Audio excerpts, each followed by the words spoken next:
諗起想登記性價比極高嘅 CMHK 光纖寬頻服務，行落樓下間啡粉就可以啦。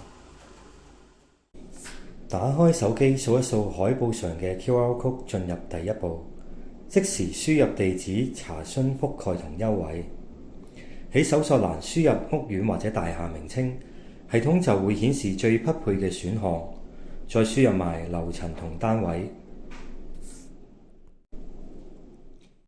第二步，選好月費計劃同合約期，再撳確定。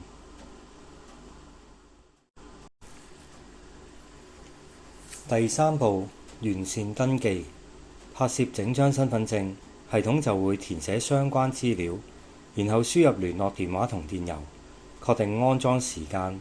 師傅當日會打返登記嘅聯絡電話通知客人上門時間，而生效日期最快喺安裝日後翌日，最遲可延長至登記日起計1年內。登記信用卡自動轉帳後，撳下一步。最後確認登記資料正確，閱讀並同意所有條款及細則，再撳確認就完成整個登記程序啦。合約亦會發去客人嘅電郵信箱。